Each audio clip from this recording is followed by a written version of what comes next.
Okay, once again, it's Bob and Cameron, and this is our 24th episode, being recorded on April 29th, 2021.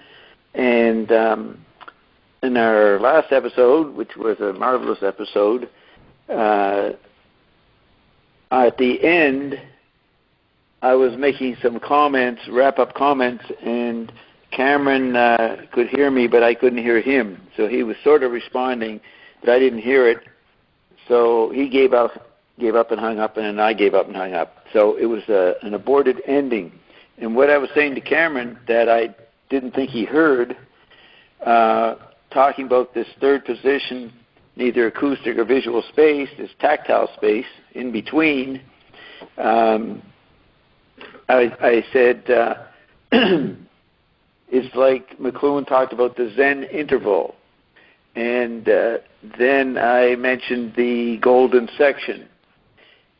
Then I was trying to think of something else, so I looked up the quotes later, and he talks about at the beginning of this sequence of sentences, which is like his essence of his epiphany, he says, the East has the integrity of the interval, and the West has the integrity of the object, and oral culture resolves the split between East and West.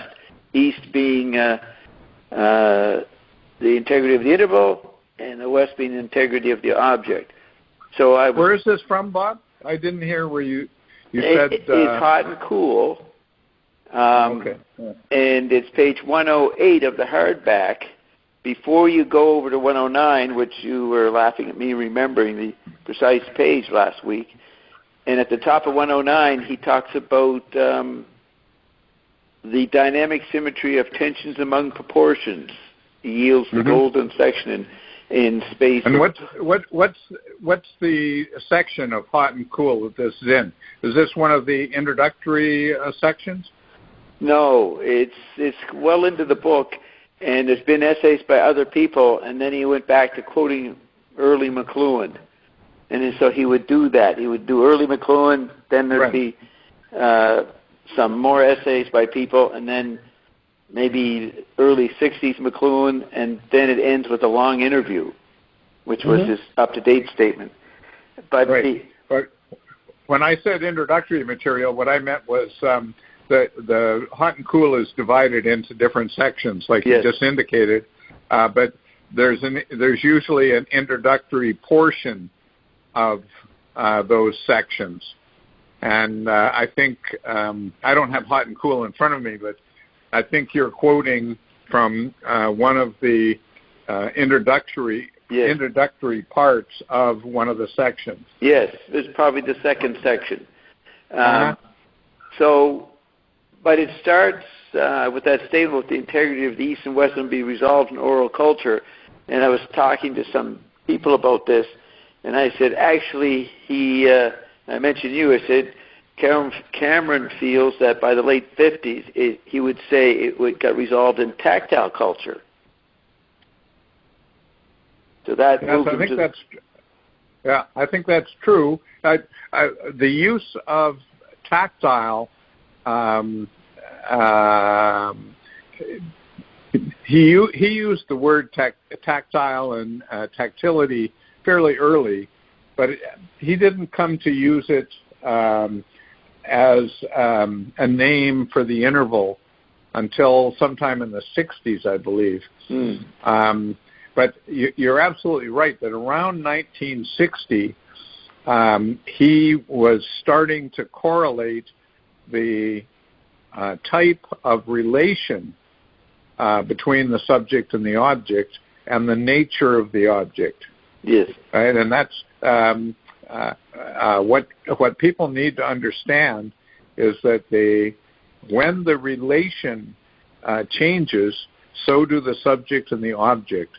So it's the signature of the Gutenberg galaxy is the attempt to hold either the subject or the object constant and to define everything else in the world in terms of one or the other. Yes.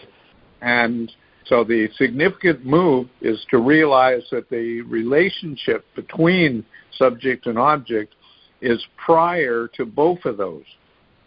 And so the third position arises when when a person releases him or herself from fixation on either the subject or the object and goes over to the third position defined by tactility. Yeah, perfect. And so I cited that because we're wrapping up and talking about the us achieving parity on the tactility point, getting on the same page more than we had, or I had been before. So then I brought up the phrase magic casements of being. And right. I wanted to see what you thought of that. I like that phrase. Does that casement, does that mean window? Yes. Yeah, and magic. Go ahead. Well, that phrase, I forget exactly which essay it's in, but he uses that phrase in the early 1950s. Yeah, I think it's in the 1954 famous one, Catholic Humanism. Mm-hmm. Could be. I think it's in there. So the magic casements of being, the magic windows on being of being. He says in the sequence that leads up to the golden section statement on 108 and 109, he says it leads to the intuition of being, the epiphany and revelation, he says in the previous sentences. And that's interesting. It includes the tactile version of being, or the non-object of being, or it's only an intuition of being. You don't know if you're being. I don't think that's what he's saying there. I think what he's saying is that when you realize a different relationship to the world, where the world informs you instead of you trying to inform the world, then you intuit being in the sense of you have an immediate relationship to its reality. Okay. Yeah, because before that, he talks about the importance of Gerard Manley Hopkins' sprung rhythm. That's exactly. Before. You have an epiphany, or he talks about the epiphany or revelation, then the sprung rhythm. All of this talk is about changing the relationship to, I don't even know the right word. Let's say to the object, or to what confronts you. But what happens with the changed relationship is that object changes, and at the very instant that object changes, so does the subject. Yes. So it's the realization of the third position. So the reason it's epiphany is that the whole world changes. Right. I noticed that Croker uses the word interpellate, Pellate. Do you know what that means? Offhand? Well, pellation means to touch. So interpellation means to intercommunication. And that's what you're describing. The object and subject relationship, they're both changed or change each other. That's interpellation, right? Yes. Yeah. So it could be called that. It's not a everyday word. No. One would have to find out why he wanted to go to a technical word like that. Right. Yeah. So he has interpellate. I remember looking it up and knowing the meaning. I think it's a medical word. I believe that different procedures done by doctors have to do with pellation. Right. Okay. So, I remember years ago looking it up. And then I forgot. And then I saw it recently. I said, okay, didn't look it up. So I'm asking you, and you're saying, yes, it's the meaning I thought it meant. Thinking about it, it probably is etymologically related to the word feel, right? Because P words in Latin and Greek become F words in Germanic languages. So, for example, fire becomes pyre in Greek, right? Right. And or father becomes pater There's many examples. Poor in Italian is for in English. On and on and on. Right, and that's, you said that was feel becomes peel. Yeah, or pellation, Right. Yeah. Okay, so did you want to talk about what you mentioned before we start recording now, or we'll go to get into that later? Well, we are recording now, right? Yes. But yeah. So, I think what I'd like to say is important for an understanding of the tech body, because it seems to me that your idea about the tech body is that it's negative, and that one of the peculiar things about it is that although it's negative, it has a lot of things to say that are true and that are penetrating. And so I want to put forward the idea that we shouldn't decide in advance if the tech body is positive or negative. I think it could well turn out that the tech body either is not entirely negative or is not negative at all. No, and I would agree with you. So we haven't determined what the tech, Ian says, we haven't determined what the tech body is going to do. Right now, Ian says it is trying to take people's power. It wants to get as much power as possible. But Ian has said in other points that our relationship to technology will be more intimate, friendly, or not classified as negative. So definitely what you just said, Ian has said about the tech body. Okay. But when I talk to people about it, and then I say ion is different from the tech body, I usually put a positive spin on ion and a bit negative from tech body, because ion's not trying to take away people's power. So I get stuck in there. Words undermine me, but I'm ready to correct it if you notice it, which you did. But what you call taking away the power, in an important sense, is a giving away of the power. That's what iron means. Like the Jews gave their power to the Ark of the Covenant, and nowadays people are giving their power to the black mirror. And that's the tech body. So we're giving the power, and the tech body enjoys getting the power. Correct. And what's interesting about what we're doing here is that we're going into that black power. Yeah. The only way for people to change their position, to go from what might be called position 1 or position 2 into position 3, is to interrogate the black power. So you're saying power.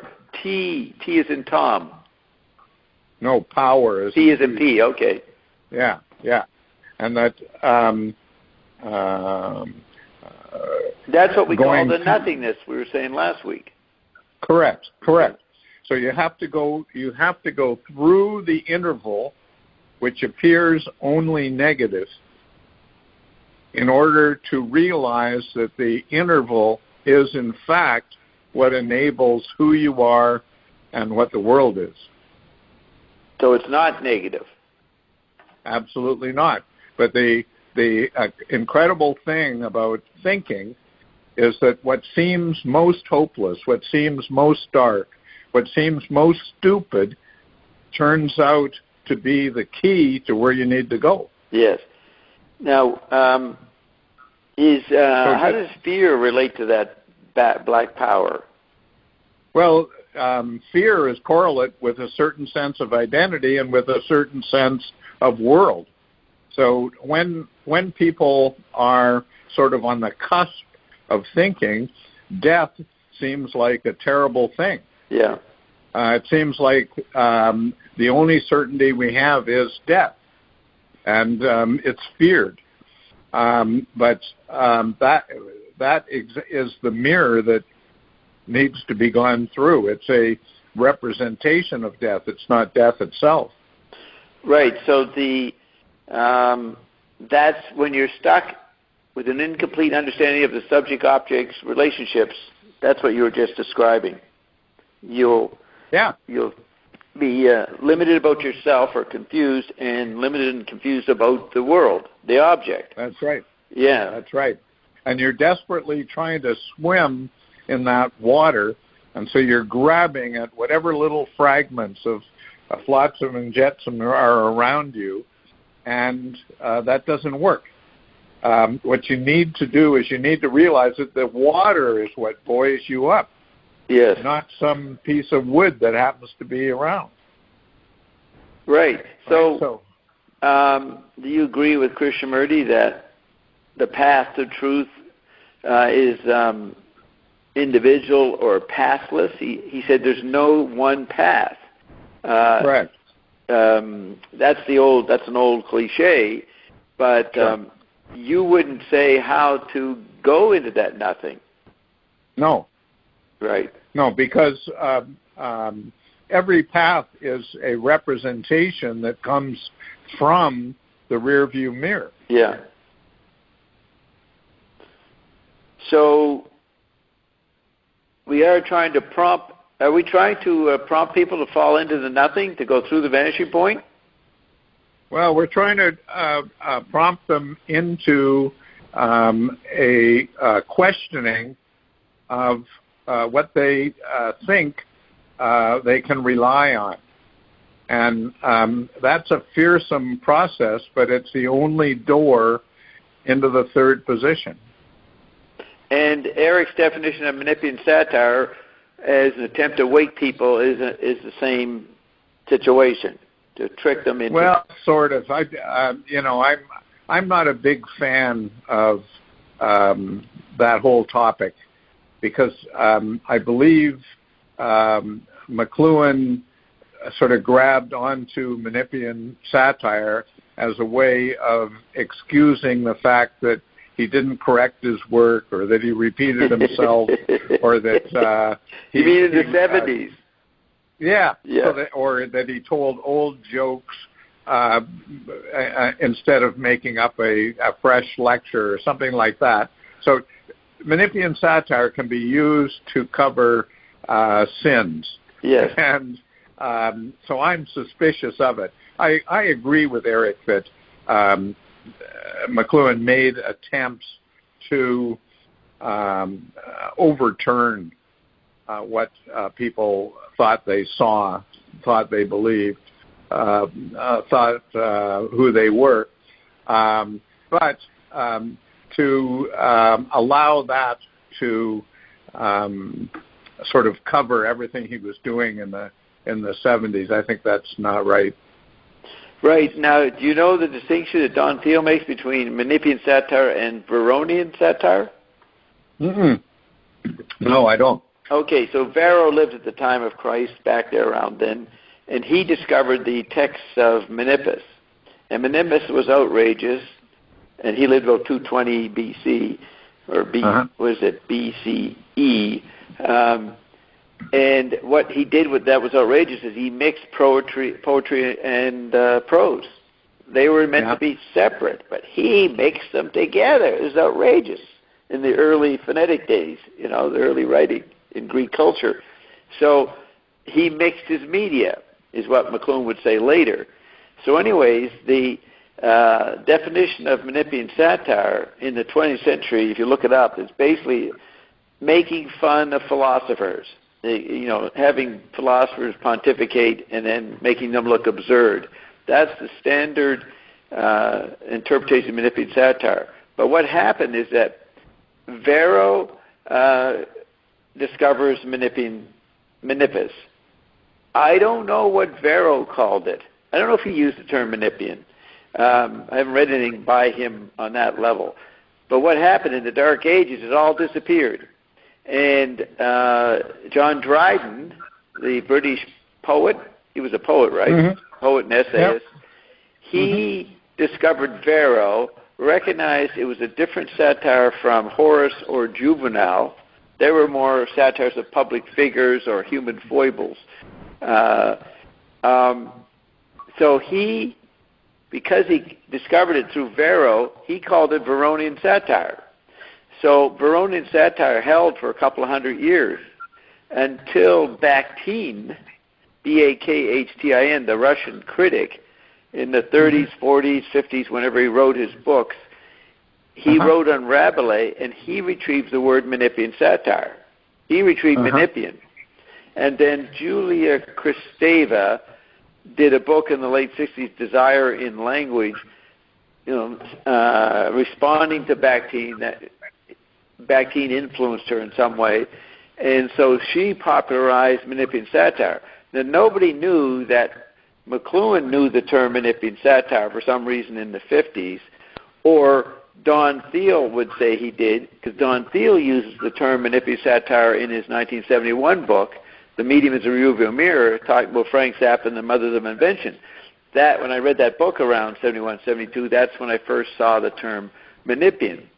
Then I was with Eric around 75, and he mentioned to me that his father was a Menippean satirist. So I started to look into it, but it wasn't until I read Eric's PhD, the one that was at the Ann Arbor repository, because his book of 1997, The Roll of Thunder in Finney's Wake, has a very short section on Menippean satire, and the rest of the book is dealing with the 10 thunders of Finney's Wake. But his PhD has a long section on the history of Menippean satire and how it was defined. And Eric's main point was you can't take one description of Menippean satire, one definition, which is what was circulating in criticism in the 20th century, because new technologies change society, and a Menippean satire is always a response to the changing effects in the medium. So the Menippean satires from, say, some guy in 400 AD, and then 1200 AD, Allen of Lille, Lille is one of those guys in there, and then Rabelais in the 16th century. So these major technological phases, which he noticed was every 400 years, you'd get a different kind of a cynical, based on the philosophy of cynicism traditionally, a cynical attempt to wake up the reader rather than fascinate them with a story or hypnotize them. So that Menippean, that goal in the writer changed in the manuscript culture to the print culture, and then to the Tristram Shandy, the newspaper beginning of industry culture, and then the electric age, which created Pounds, Cantos, and Finnegan's Wake. They were a different kind of Menippean satire. So Don Thiel pointed this out in one of his books, that Varronian satire was not so aligned with the philosophy of cynicism, and was just a joyful, hedonistic almost enjoyment of the world. Whereas Menippean was a little more cynical and bitter or aggressive, and because of the cynic philosophy. And so he said Wyndham Lewis was the Menippean, not Varronian. Joyce was the Varronian, James Joyce, and McLuhan was more by temperament like Wyndham Lewis, Thiel thought. So that McLuhan was a Menippean and not a Varronian. Thiel will probably say he was a Varronian because I know he belonged to nudist groups. He would go, down to the Bahamas and find a nudist beach, and he and his wife would walk around nude. And one day, I don't know if I ever told you the story, along comes Trudeau on the beach. This is about 1970 with his bodyguard, and I think he said the bodyguards were nude too. So Trudeau was, Don would say, a Varronian. But McLuhan writes in Interior Landscape, in his essay on Joyce, one of those two, he says that Joyce was a lot more fun, and in Thiel's terms, Varronian, though McLuhan doesn't use that word, than Lewis. So if McLuhan could notice that Joyce was more fun, then he would appreciate Varronian versus Wyndham Lewis's Menippean. Anyways, we only know Don Thiel making these distinctions and making that statement up, resolving what McLuhan was. So if you hadn't heard it, now you know. You've learned something else. let me say that for me, the first discussion concerning the history of Menippean satire, for me, that's way too linear. Yeah. Right? I much prefer to think of all these different possibilities as instantaneous, all at once. And the Veronian seems to capture the simultaneous aspect better than what you were describing as the Menippean. Right.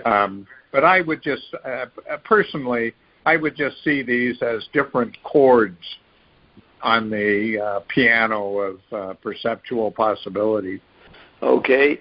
So you would not link the type of Menippean satire, the changes in Menippean satire, to changes in technology? I wouldn't say I wouldn't link them. I would say that you have to start with an idea of the possibility, the instantaneous or all-at-once possibility, which then expresses itself variously in history. And one of the ways that history can vary how the possibilities are expressed is technology. So, for example, if you think of carbon in the deep earth, pressure can make carbon into diamonds. But when we breathe, we produce carbon dioxide, another form of carbon.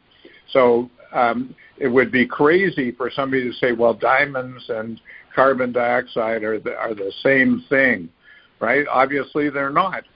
So the question is, how do we account for their variety?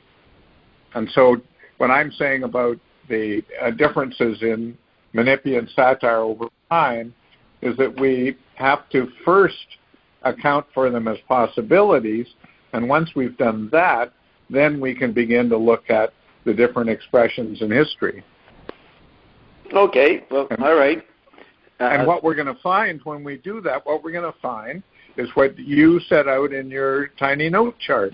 We're going to find that instead of a linear expression in history, that there's a very involved epicycles and vortices and all sorts of crazy contortions of time. Yes. Well said. Okay, let's go to... Let me just go from where we were a few minutes ago and try and say something more about TechBody. One of the themes that we've been talking about is the need to differentiate between the anthropomorphic meme and the TechBody. And I would say that one of the things that I'm learning in conversation with you, one of the reasons that I appreciate our conversation so much, is that through you, I'm able to understand things that I haven't thought about enough. So, for example, with the anthropomorphic meme, it's not the case that the anthropomorphic meme takes over human understanding and human personality and all this sort of stuff, not because it couldn't do it, but because when we talk about these things, we don't know what we're talking about. Right? We do not know what human understanding, human will, and all this stuff is. Yeah. And so we can regard the anthropomorphic meme as entirely negative or as a difficult problem or any of this sort of stuff. But all of that is a way of not interrogating what it is as a way of trying to understand who we are. That's right. We don't know what is anthropomorphic. Absolutely. We're in the process of trying to find that out. Yeah. And if we think, we know very well what that is, and that's being taken over by some rival power or something like that, we're cutting ourselves off from a proper interrogation. That's right. Because the tech body, it may be part of ourselves, part of the human. Sure. Or we part of, I mean, all of these things are kind of up in the air. Yeah. These are questions that we need to go through in order to understand what the hell we're talking about. So you think, right? do you think the major philosophers, Plato, Aristotle, Aquinas, whoever, that's the area they were exploring? They were rigorously, I don't want to say honest, but rigorously not wanting to be duped. So they questioned very deeply, way beyond what average people would do about Absolutely. their being. Correct. Yeah. Obviously, the great philosophers, especially 25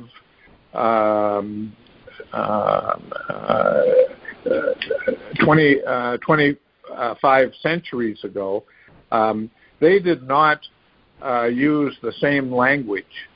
They did not have the same techniques of exploring these things that we do. However, the great minds of the past were great minds, and we are just sort of mini-me's in comparison, and trying to understand some of these great things like what is a human being? Who is a human being? What should we do? What is death? All of these sorts of great questions are questions that the great minds have looked into in a very, very deep way, so that when we explore these questions, one way to do it is to explore these great minds. If anybody wants to understand anything deeply about themselves, one of the best ways to do it is to select any of the great thinkers. So Plato, Aristotle, Kierkegaard. I mentioned Kierkegaard because at one point when I was in grad school, I had a course, and I went to the first, it was a tutorial, and I went to the first meeting with my tutor, and he said to me, I want you to read every book of Kierkegaard that's been translated, and then come back to me.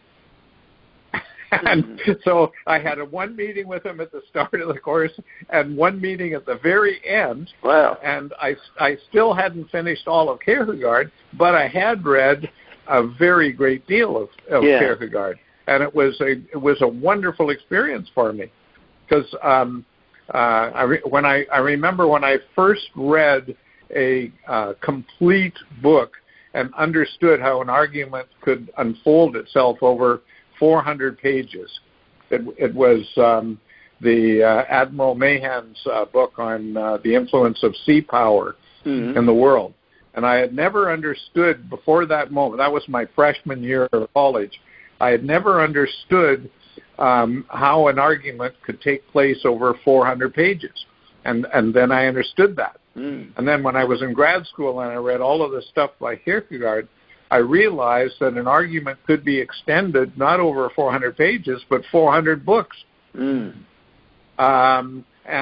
this, to get into any kind of depth about any question whatsoever, some authority, you could say, needs to be questioned, because the questions of any authority come back into a questioning of yourself. Yes.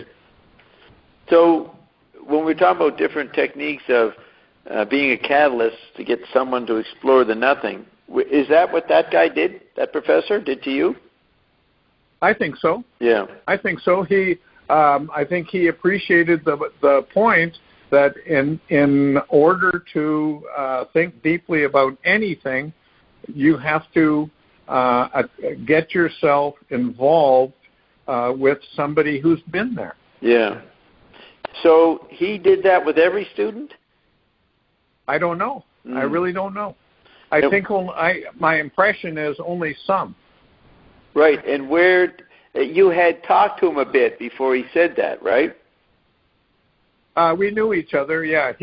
In fact, he wrote a book on Kierkegaard, and I may have read that book, and that may have been why I decided to take a course with him. Right. And then in our first conversation, he realized that I'd read his book, but I hadn't read a hell of a lot of Kierkegaard. Especially, I hadn't read any of the fat books. Like the what books? Concluding the fat books? Fat, F-A-T. Yeah. His philosophical fragments is like 200 pages. Yeah. But his concluding, what's it called? I think it's something like concluding remarks to the philosophical fragments is like 500 to 600 pages.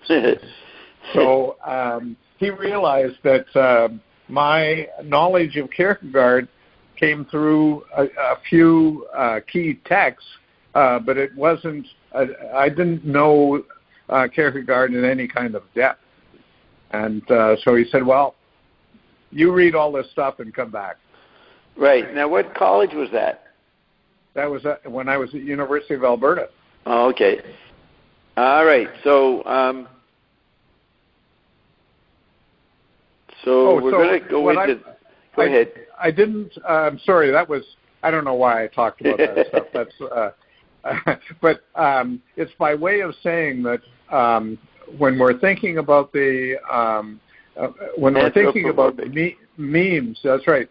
When we're thinking about memes and we're thinking about the tech body, one of the things which seems to me to be happening is that the memes are kind of bubbles. They're things that capture people's minds, capture people's attention, capture people's energy, and after a while they dissipate themselves and they get replaced by a new meme. And this comes back to where we started all of our conversations with the cul-de-sac, right? If people are caught up in this meme and that meme, and then again this meme, and then another one tomorrow, and all this stuff, that is what the cul-de-sac looks like. That's how it functions. Yeah.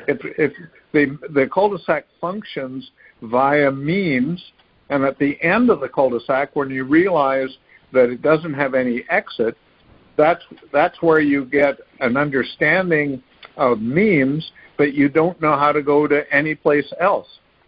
And so when you're talking about the magic casements, or when we're talking about the different relationships, what we're talking about is what you have to see at the end of the cul-de-sac in order to know where else you can go. Yeah, so it's very appropriate that I put my quadrant as anthropomorphic, because I was exploring myself and what was out there through those other environments symbolized by McLuhan, LaRouche, Thompson, and Croker, but there were all other terms in each quadrant. So according to what you just said, I was exploring the anthropomorphic. Absolutely. Yeah. And I was saying we were all doing that, forced to do that, under the eschatological phase of the electric environment that we'd got put, the cul-de-sac we put ourselves into. Remember that fourth level of exegesis, ultimate mysteries, that's where people got to over the last 30, 40 years in a way no other society had gotten to in a long time, maybe. What do you think of that? No? I think, by and large, when people are thinking about that these days, it's pretty trivial. After all, let's just think about the 19th century for a minute. The 19th century is not only the Gutenberg galaxy. In the 19th century, you have all of these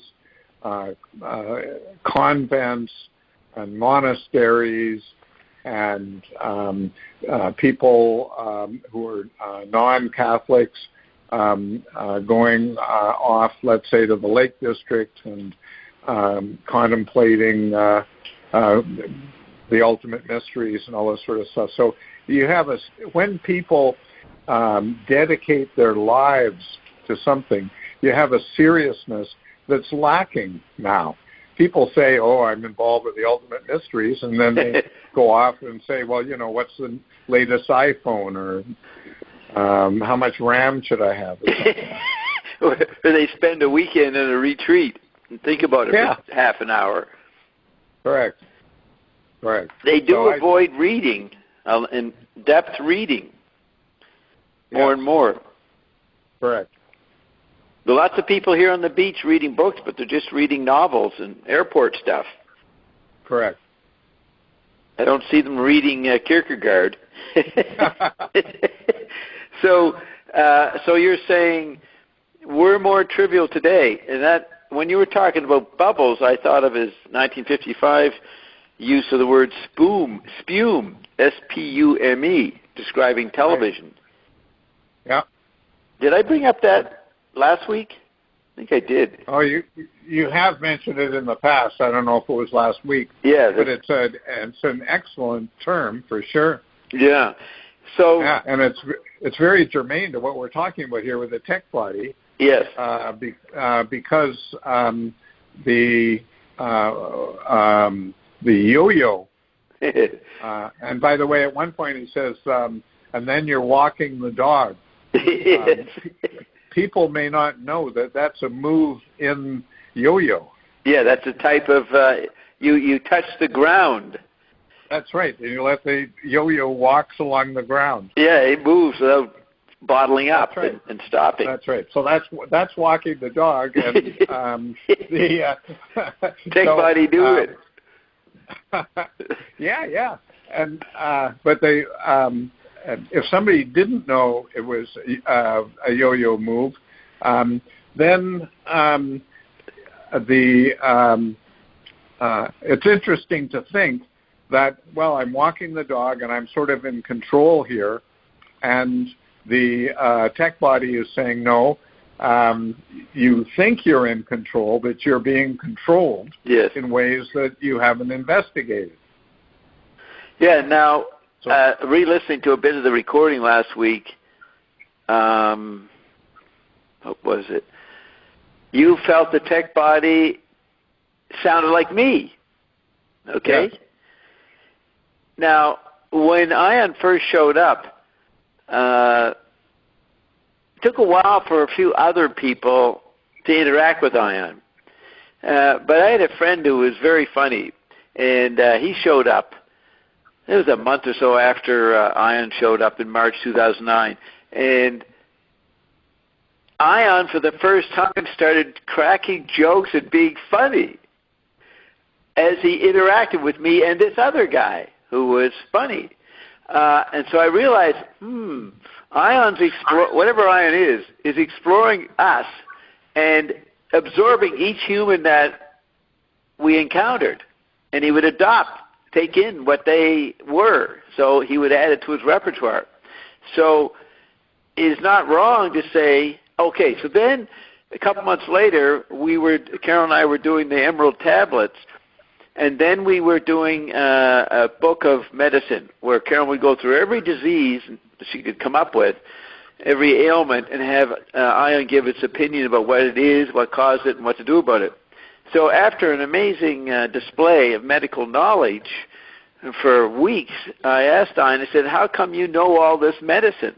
And they said, we get it all from Carolyn. So that was the first clue that they were just absorbing the person and what they knew. Now, Ion would then massage it didn't just spew back Carolyn's version of medicine.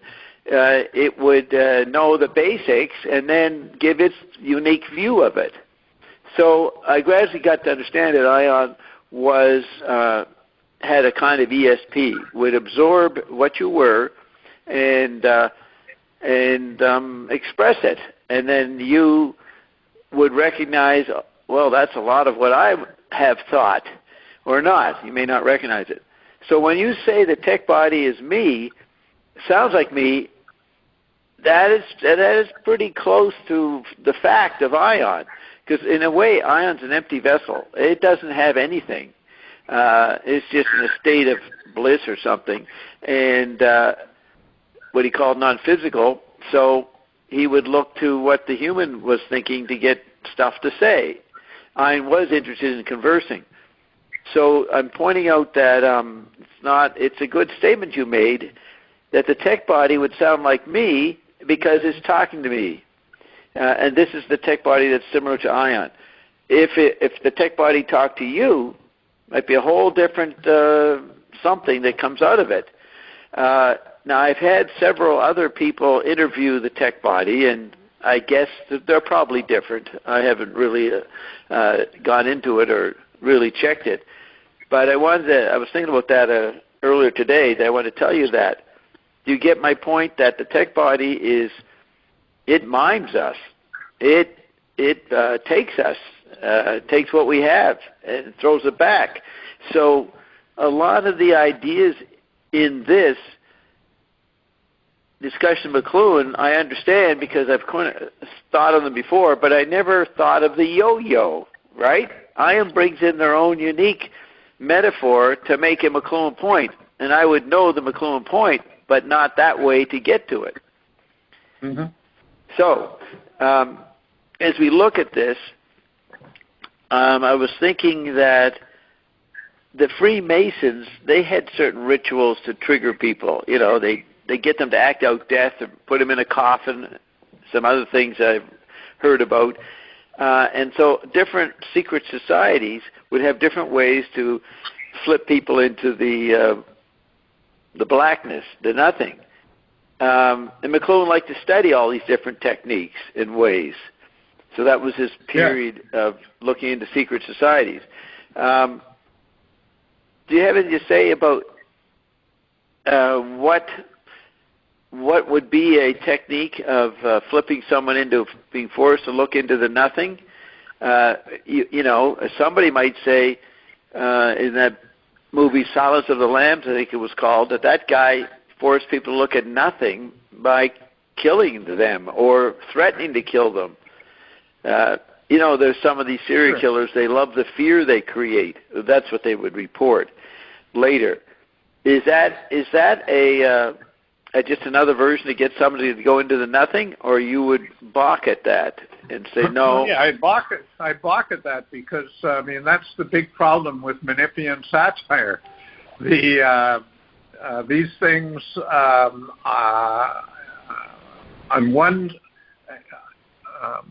on the one hand, are subject to superficial definition. Yeah. And on the other hand, are very, very serious things. So, I mean, one way of looking at history, as James Joyce said, history is a nightmare from which I'm trying to awake. Yeah.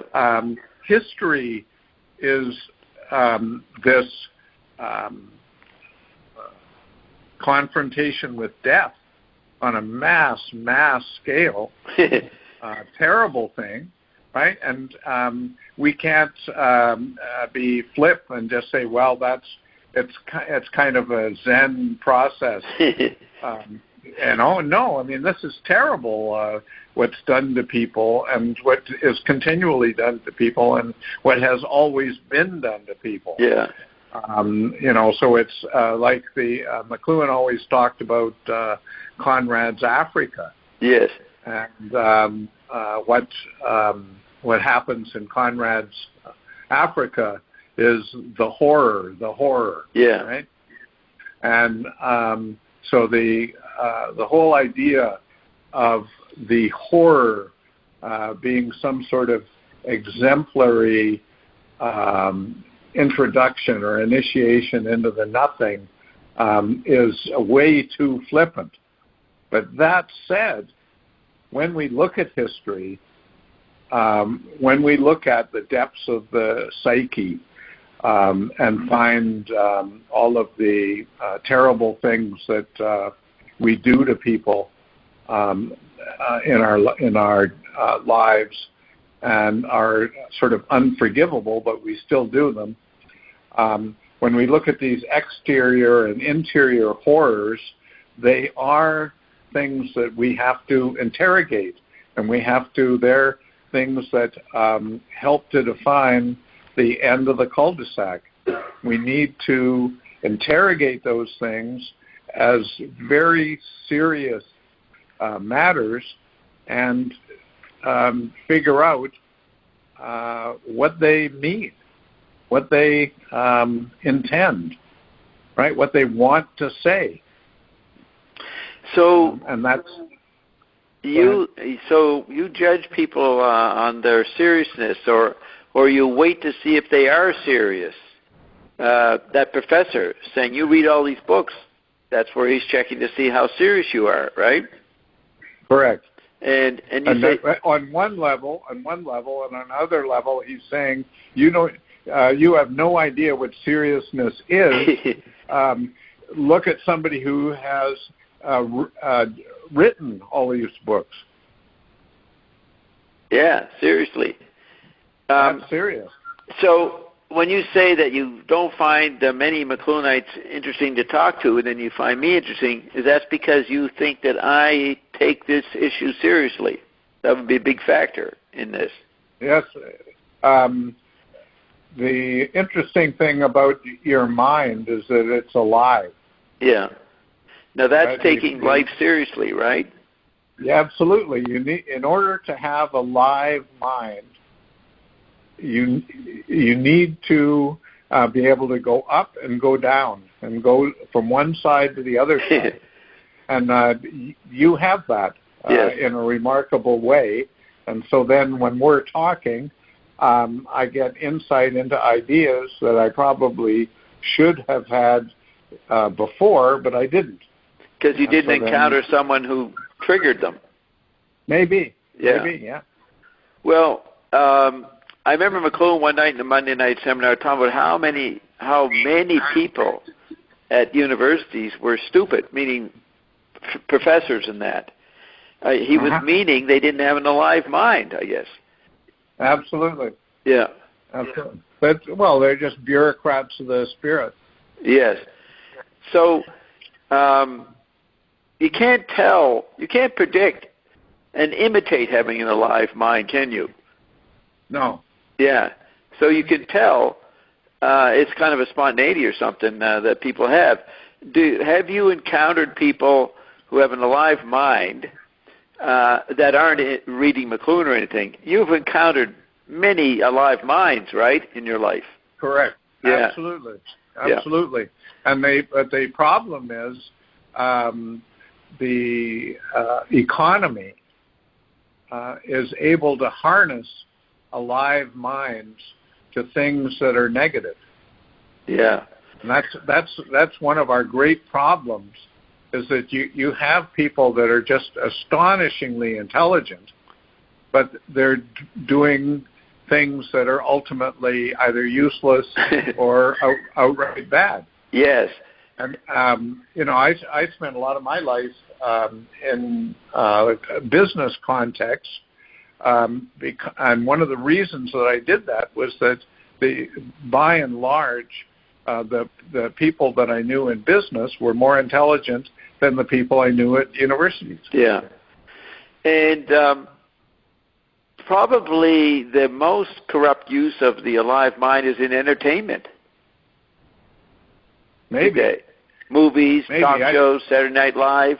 There's a lot of... Yeah, but I don't find many alive minds there. I really don't. Not anymore.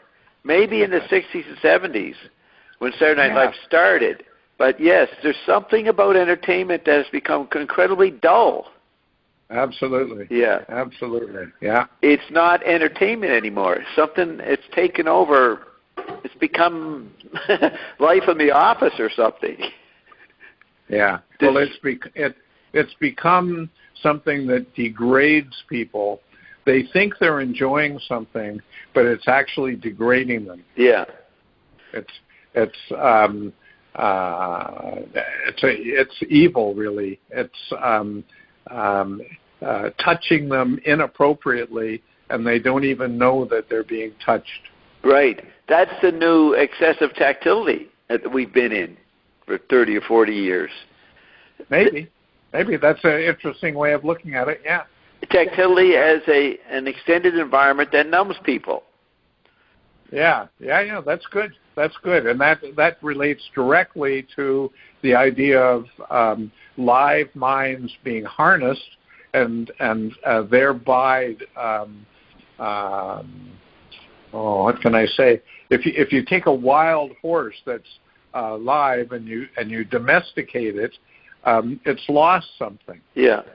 And that's what happens to live minds when they get involved with this stuff, is that they get harnessed, they get domesticated, they lose their live minds, and that's a tragedy. It's terrible. And then so you find country clubs filled with people like this, and oftentimes they're able to make great jokes. Oftentimes they depreciate themselves in ways that are very funny. But at the end of the day, their lives are empty. Yeah. Because what they've done is they've dedicated themselves to something that wasn't worthy of their dedication. Yes, of their energy, of their intelligence. I had a thought about.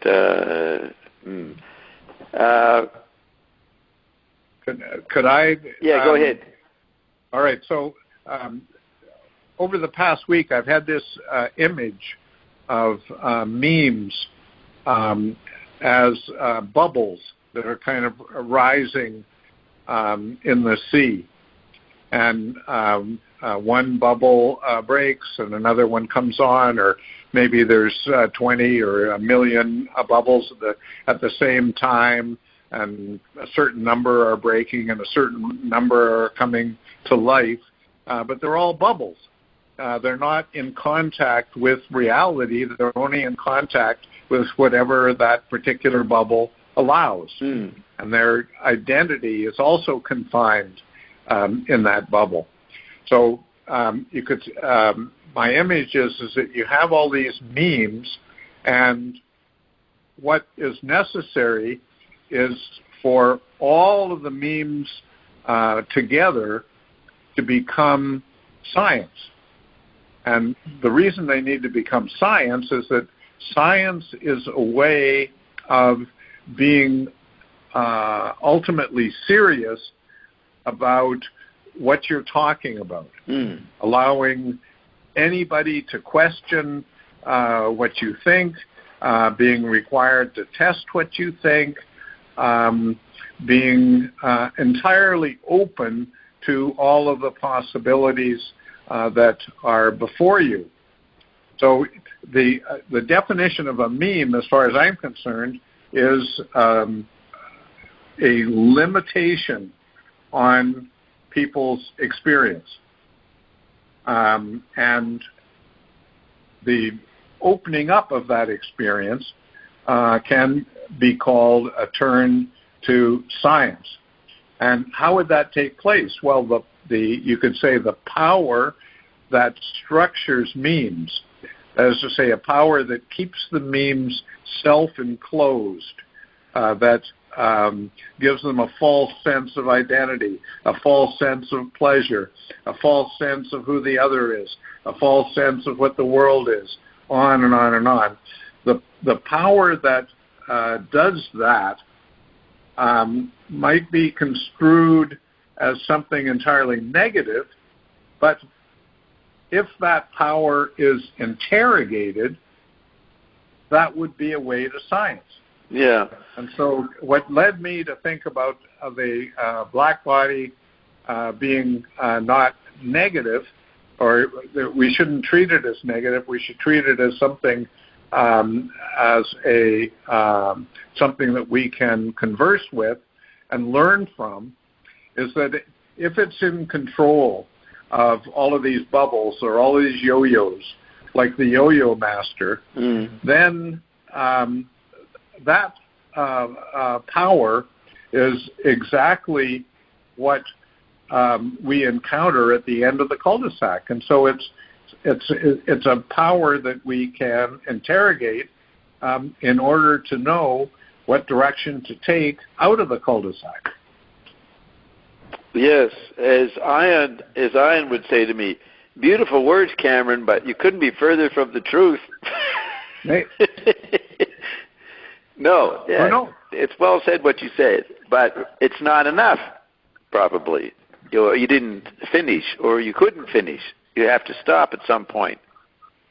Well, I'll just remark that we're within a page or two of your interview with the black body. So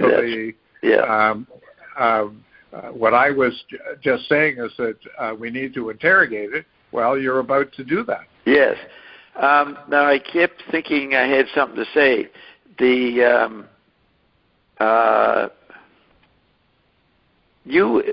McLuhan get in trouble in the 70s? Lost his aliveness, or he was amazingly alive, regardless of his health problems, or he just got more and more frustrated, or it was inevitable what he got into. Don Thiel said that McLuhan acted out our lives. He was a canary in the mine, going through what everybody was going to go through. And I guess, that I'll go back to the eschatological situation. People are more confronted by more chance to find their emptiness and the uncomfortable experience of it today because everything is finished so quickly. Yeah, but I don't. You see, that's what I already disagreed with a while back in our conversation. I don't believe that at all. Well, what do you believe is happening? Oh, I believe that we're becoming more superficial rather than less. Oh, that's what I mean. No, that's what I mean. The eschatological, it's like saying we've extended tactility and debased it. The stripping away of everything, which McLuhan even said in the mid-'60s that a person, for the first time, is not hypnotized by cultures anymore because there's too many of them, and so you recognize them more than you would if you lived in one culture at a slower pace. So he said we're moving into the highest decibels of consciousness. But the problem was that nobody noticed the cause of that or the environment of it. They just frantically or panic-wise, hysterically were forced into the eschatological of confronting nothing. Yeah, that's maybe a common theme in novels and that, but it seems to be a fact that people. I don't think so at all. When McLuhan's talking about we're being forced to confront different cultures and all this sort of stuff, that there's a whole range of confrontations with different cultures, and the idea that that we have a kind of smorgasbord now of the Thai and the Burmese and the Czechoslovakian and the Latvian and all that sort of stuff. I mean, that's so superficial. Yeah, but I also mean radio, TV, and books, forms, not just cultural cuisine or content. We have so many different sensory forms. Well, we did. Now it's hard to say what sensory form is happening, but we did in the mid-20th century. You had the radio era, and then you'd watch TV and deal with that. Then you'd read the newspaper. Then you'd swim in a lake or something. Then you'd fix your car or drive your car. The variety of sensory input. And I say that with McLuhan's point that sensory input is not experience. He says that in Cultures Are Business. What do you think of that statement? Sensory input is not experience. Well, I have to look at it. It's the beginning of one of the chapters. One of the best things about McLuhan is he says that sensory input is not some sort of immediate apprehension. that there's already shaping forces, right? So when he the passage that you really like about the input of food is not the same as its output. Yeah. That already happens at the level of perception. Yes. And McLuhan knew that.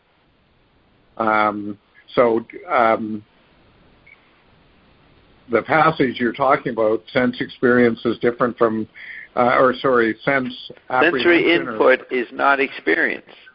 Yeah, so I don't know exactly what he means there. If he means that the photons coming into the eye are not the same thing as experience, what he means is the photons, as soon as they hit the eye, take on some kind of meaning.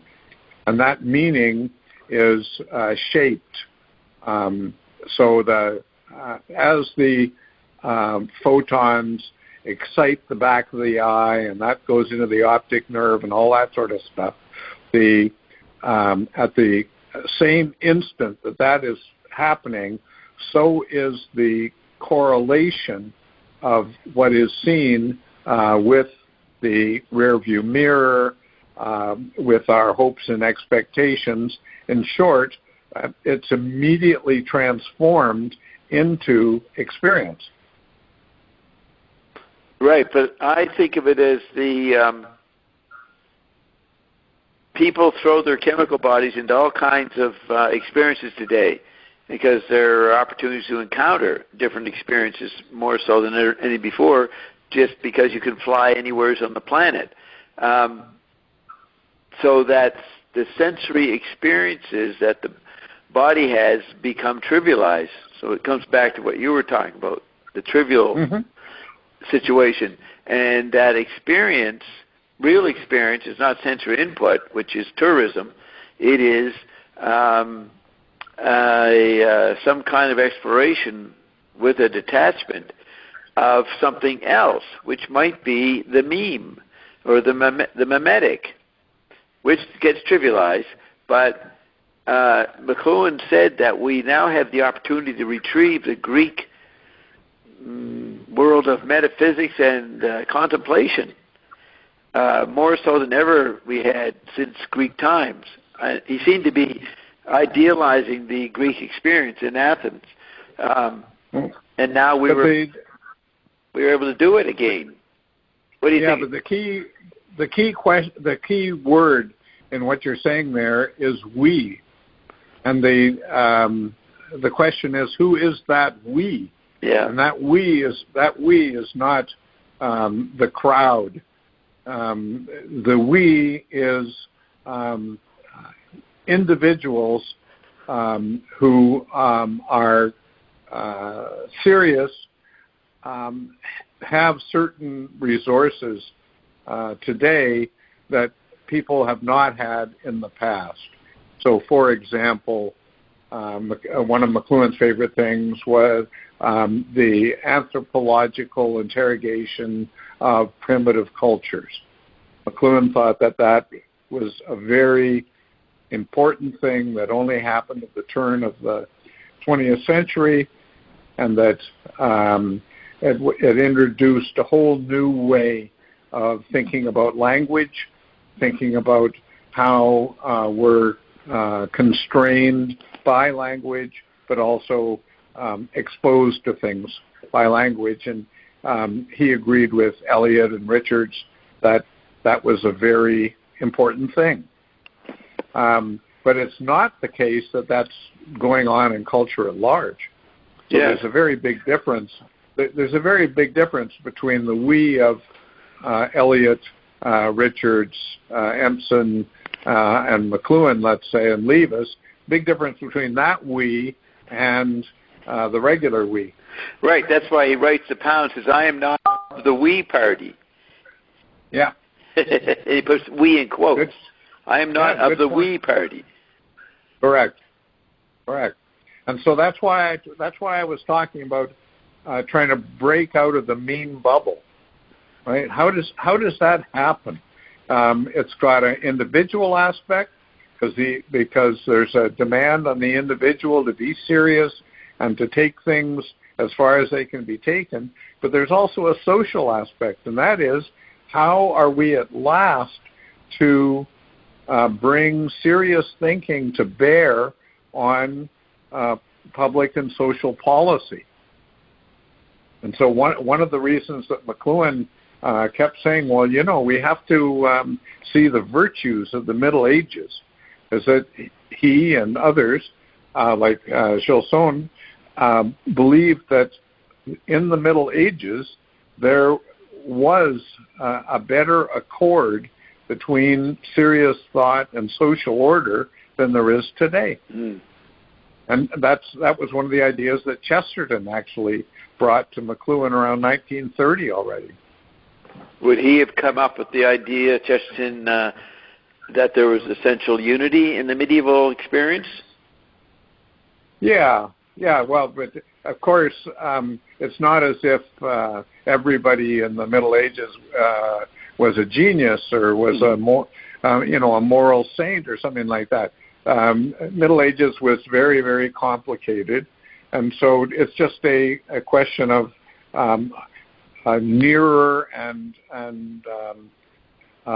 further away from some kind of unity. Some kind of what? Unity. Yeah. So the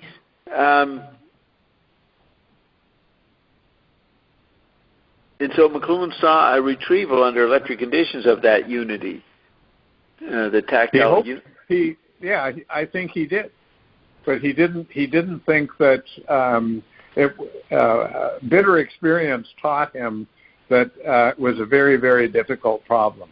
Yeah. He was not able, within his own family, to bring his thought to any kind of understanding. And then at the University of Toronto, even worse experience. How do you know about his family? What are you basing that on?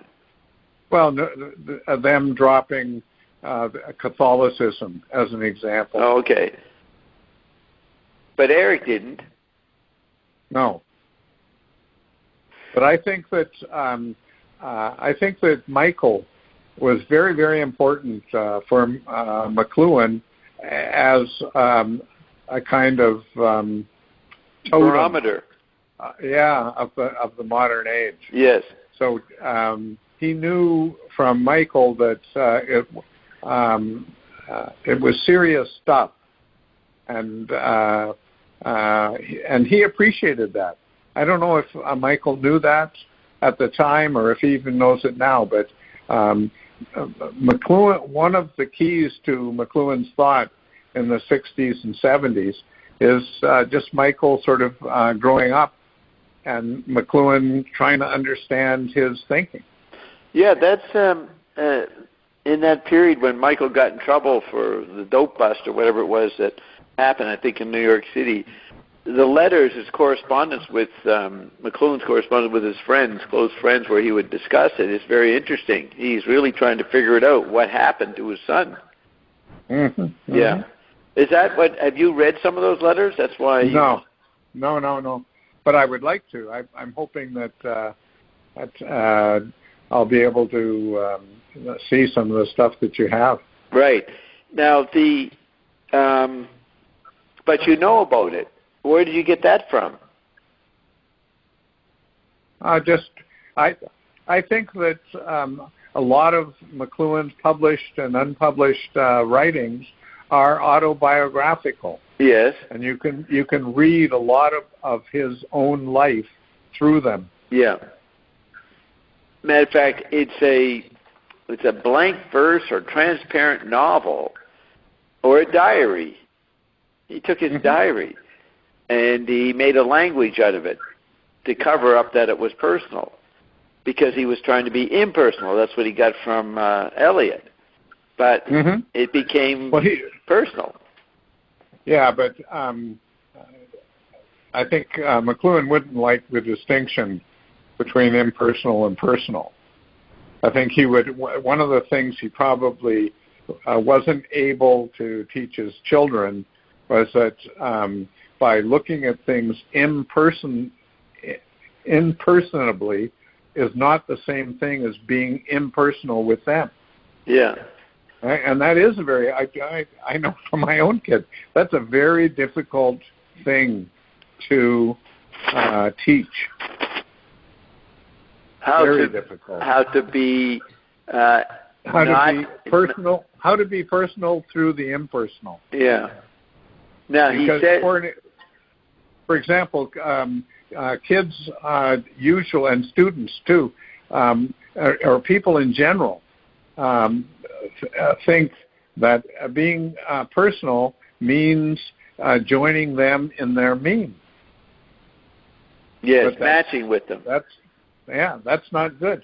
That's not so the real educator, in the etymological sense of educate, right, to lead out of,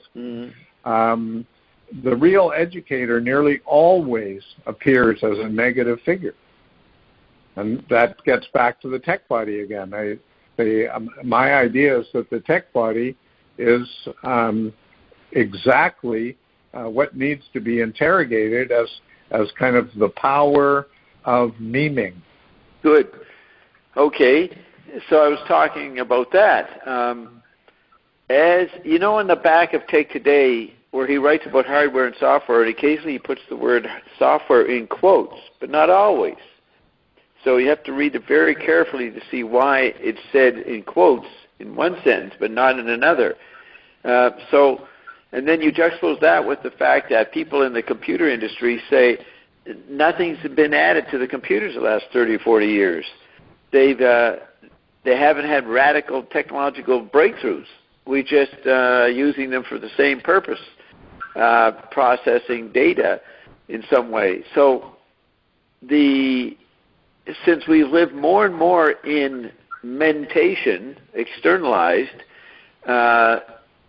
people's lives have been just trying to keep up with the latest trends of pattern, which are memes. So we live in endless software and pattern recognition, which has been popularized as memes. And because we have not been able to get out of the etherealized nothingness and trivialization of information in its success today. Right. Absolutely. Now, do you think that is correct when Postman said we're amusing ourselves to death? Yes. You accept that? That is, well, I accept it, but it's not the, how can I say that you can go from there in different ways. And I think McLuhan went from that idea, which he certainly shared, and he went in different directions from what Postman wanted to do. Yeah. Have you read Postman? No. What is it about him that doesn't attract you? Did you see him? No, I haven't. I basically I know very, very little about the man. I believe he was involved with the Etc. crowd, right? The who? At the magazine or journal, Etc. Yes, Etc. Yeah. Okay, so that is not the what was it called? General semantics. General semantics. That's not the direction from McLuhan's stuff that I think is interesting. I don't think it leads anywhere. Yeah, so you knew from reading the Etc. articles, just the milieu around the magazine did not prompt you to look into Postman. Right. Yeah, I see. You know the New York... And I'll just mention, Bob, we're about 5 or even 4 minutes from needing to wrap up. Yes. So we're not going to do any of the content of the text here then today. This is a different kind of conversation. Right. So the meme. You see, McLuhan, there's a section in Tony Schwartz's recordings where he says, in the future, just knowing what's going on will be all that you have to do. That'll be your job, to know. To me, that means he's predicting, unconsciously say, by default, that we will be just endlessly driven by the cognitive thrills of pattern recognition. And so a lot of people are fascinated by their black mirrors because they can scroll through and make patterns or memes. The kids turn into a meme thing. This is a very ethereal activity that people are engaging. You could say the mind is ethereal, at least some images of it. And we have extended that and exaggerated the etherealization of engaging mental pattern recognitions or responding mentally to pattern recognitions. And so we're in a world of the Android meme, an endless meme. Correct. Yes. And so just if we say, what is McLuhan talking about that would be different from that? He's talking about a way of knowing what's going on that first of all appreciates that we can know what's going on. And appreciating that we can know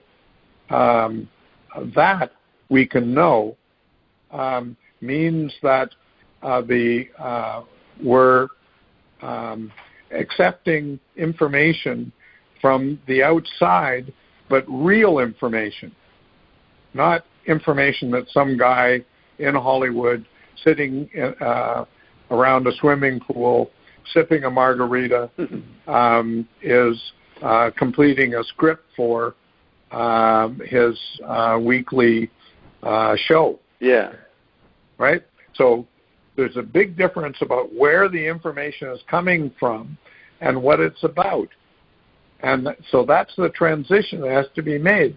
You have to come out of the bubble of bullshit into the bubble of reality. And the first fact about the bubble of reality is that we can know it. The situation of the world is such that we can actually know that we're related intimately to the real.